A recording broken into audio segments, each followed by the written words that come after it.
हरियाणा के एक ऐतिहासिक स्थान साजा की बावड़ी, जो हरियाणा में राष्ट्रीय राजमार्ग 9 पर से लगभग 3 किलोमीटर अंदर की तरफ है। यह राष्ट्रीय राजमार्ग महम, भिवानी, रोहतक तथा अन्य स्थानों को कवर करता है। जैसे ही हम इसके 3 किलोमीटर अंदर की तरफ जाते हैं तो वहाँ पर नगर परिषद द्वारा नज़र आता है कि महम ऐतिहासिक नगरी में आप पहुँचने पर आपका हार्दिक स्वागत है, अभिनंदन है। इस प्रकार से साजा की यह बावड़ी, जिसे ज्ञानी चोर की गुफा भी कहते हैं, अपनी ऐतिहासिकता को आज तक बनाए हुए है। जैसे कि हम इसके साइन बोर्ड पे देखने लग रहे हैं कि साजा की बावड़ी। इस प्रकार से हमें यह दिखाई देता है कि यहाँ पर ऐतिहासिक चीज़ों की कैसी देखभाल की जाती है। जैसे ही हम थोड़े से अंदर की तरफ जाते हैं तो यहाँ पर सरकार के द्वारा एक बोर्ड नज़र आता है। इस बोर्ड के चारों तरफ ग्रिल लगाई हुई है, जिसमें फिर से यही पत्थर यही दर्शाता है कि साजा की बावड़ी, जिसका काफ़ी बड़ा क्षेत्र था। सरकार के द्वारा इस पर साजा की बावड़ी का प्रत्येक जो भी थोड़ा बहुत ऐतिहासिक चीज़ें हैं उसको दर्शाया गया है। इस बावड़ी को 12 फरवरी 1923 को राष्ट्रीय महत्व स्मारक के रूप में घोषित किया गया था, जिसे आज लगभग 101 साल हो चुके हैं। इस प्रकार हम ये देखते हैं कि जो महम की बावड़ी है, इसका महत्व इस क्षेत्र में काफ़ी है। वैसे तो हम ये चीज़ें देखें कि यहाँ पर हरियाणा के अंदर टोहाना में, कैथल में, नारनौंद की बावड़ी, जाखल में काफ़ी बावड़ियाँ हैं, परंतु महम की बावड़ी काफ़ी महत्व रखती है, क्योंकि इसका जो निर्माण है लगभग 366 साल पूर्व साजा के जो सूबेदार थे, जिसे सदुकला या सैदुकाला के नाम से भी जाना जाता है, जिसे 1658-59 में बनाया गया था। सरकार के द्वारा इसे संरक्षित किया गया है, जिसके बोर्ड स्थान स्थान पर लगाए गए हैं। इस महम की बावड़ी के चारों तरफ ग्रिल लगाई गई है। इस प्रकार हम ये देखते हैं कि इस बावड़ी के अंदर जैसे ही हम जाते हैं, यही बताया जाता है कि इस बावड़ी के अंदर लगभग 101 सीढ़ियाँ थी। यह 3 मंजिल बावड़ी थी।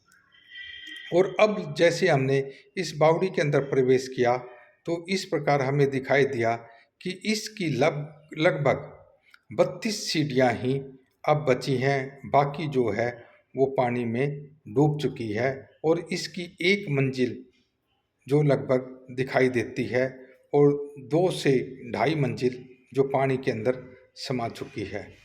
और यह बावड़ी, एक मैं विशेष बात यह बताऊंगा कि ये लाखोरी ईंटें, जिसे बादशाही ईंट जो सीधी पतली लाल रंग की होती है उसकी बनाई गई है। यह लाखोरी ईंटें बहुत ही मजबूत होती है और इनके अंदर किसी भी प्रकार की क्रैकिंग वगैरह नहीं होती। और यह जो लाखोरी ईंटें होती हैं, इनकी एक विशेषता ये होती है, ये चूने मिट्टी के साथ ये बनाई जाती है और इन पे लेप किया जाता है। इस प्रकार हम ये देखने लग रहे हैं, इस बावड़ी के अंदर सामने एक पत्थर भी लगाया हुआ है, जिस पे कुछ भाषाओं में, फारसी भाषा में लिखा हुआ है। जैसे हमने इस बावड़ी के अंदर प्रवेश किया, और हम एक बात और आपको विशेष बता देते हैं, जो बावड़ियाँ हैं वो अपनी विशेषता काफ़ी रखती हैं। बावड़ी के बारे में यही कहा जाता है कि यह एक पानी का स्रोत था, परंतु एक शोध का विषय है कि जो बावड़ियाँ हैं वो अलग अलग प्रकार की पाई जाती हैं। जैसे हम देखा जाए तो राजस्थान के अंदर और गुजरात के अंदर काफ़ी संख्या में बावड़ियाँ हैं। जैसे हम चांद बावड़ी की बात करें तो वह ज़मीन में 13 मंजिल नीचे तक बनाई गई है और जिसमें लगभग 3500 सीढ़ियाँ हैं।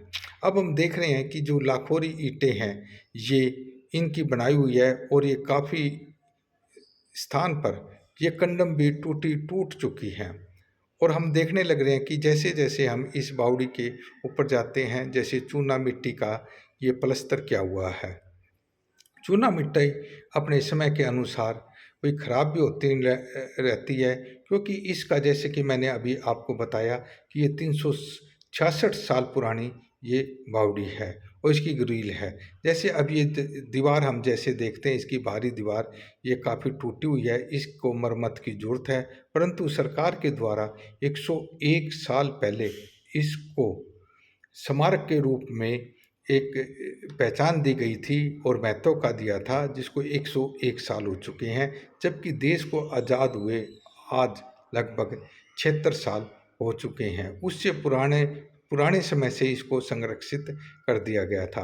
परंतु हम इसे सरकार की कमी बताएं या जनता की या लोगों की कमी बताएं, जो इसकी ईंटों को समय के अनुसार उखाड़ भी देते हैं। जैसे ये इसका पहला पड़ाव है, ये नीचे जाने के लिए पड़ाव है, ये पहली सीढ़ियाँ हैं।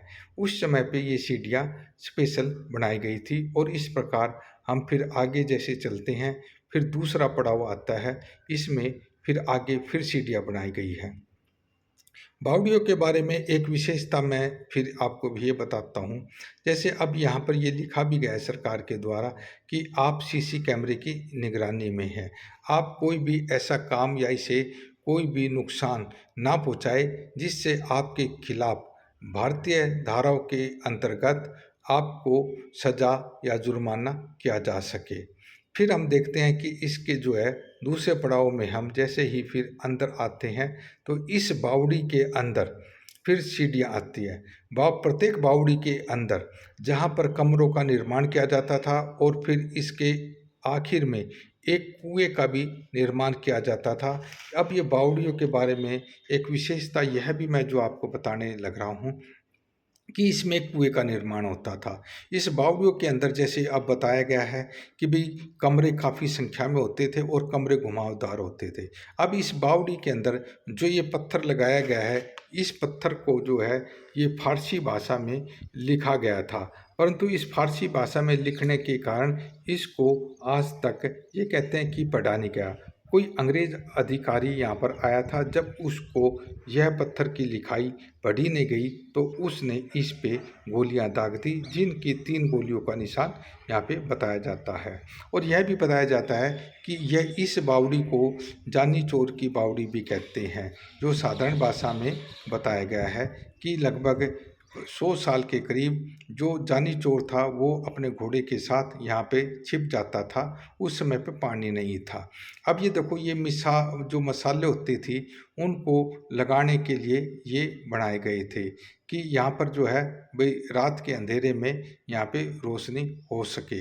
इस प्रकार हम जो बताने लग रहे थे कि बावड़ियों में काफ़ी कमरे होते थे, घुमावदार कमरे होते थे, जिन कमरों के अंदर राजा या व्यापारी समय के अनुसार यहाँ पर रहते थे और अपना समय व्यतीत करते थे, वह चाहे सुख के दिन हो चाहे वो दुख के दिन हो। इस प्रकार बावड़ियों में काफ़ी घुमावदार कमरे होते थे और सजावटी होते थे और उन पे काफ़ी कमरों के अंदर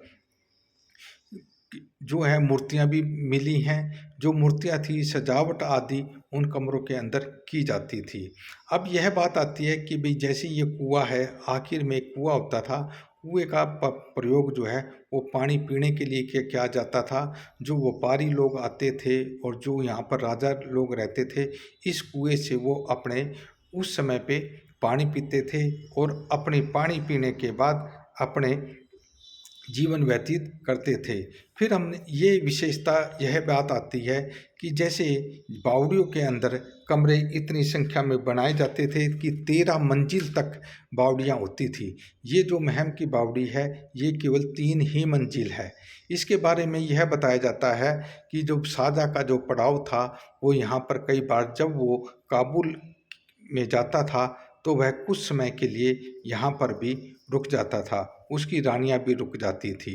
शाहजहाँ ने अपना पड़ाव यहाँ पर कई बार डाला भी, क्योंकि इसके रास्ते में जो भी आता था तो वो पड़ाव अपना डालता हुआ चला जाता था। वो इस रास्ते से जब भी वह दिल्ली दिल्ली से महम, अग्रोहा, फतेहाबाद, पेशावर, काबुल तक जब भी वह अपना जाता तो यहाँ पर अपना पड़ाव डाल देता था। और ये एक विशेषता ये थी, इन बावड़ियों पे सैनिक भी रहते थे और वो सैनिक अपने इस क्षेत्र की निगरानी भी करते थे। यहाँ पर काफ़ी मस्जिदें भी थी। और महम का जो हम ये कहते हैं कि भी महम का जो मायना होता है, महम का अपना एक अलग से महत्व भी है। महम को जो है का अर्थ जो है वो पूर्ण चाँद है, यानी कि पूर्ण चाँद की रोशनी। इस प्रकार से शाहजहाँ की एक पत्नी का नाम महम था। शायद ये भी है कि इसका नाम महम इसलिए रखा गया क्योंकि यहाँ पर पूर्ण चांदनी थी। वह रानी शाहजहाँ की काफ़ी सुंदर रानी थी और वह इसलिए उसका नाम उसने अपने महम इसका रख दिया।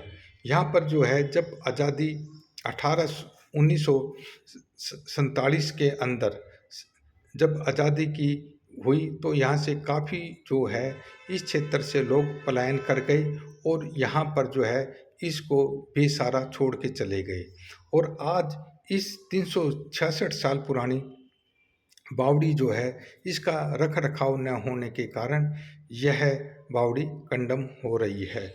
काफ़ी लोग दर्शक यहाँ पे जब हम इसको देखने आए तो काफ़ी दर्शक यहाँ पे आए हुए थे। उन्होंने भी यही जानकारी दी कि इसकी देख रेख बहुत ही आवश्यक है और इसके लिए केंद्र सरकार और हरियाणा सरकार को स्पेशल बजट देना चाहिए। इस प्रकार हम जो है एक नए पड़ाव पे फिर आएंगे और किसी विशेषता को के बारे में आपको बताएंगे।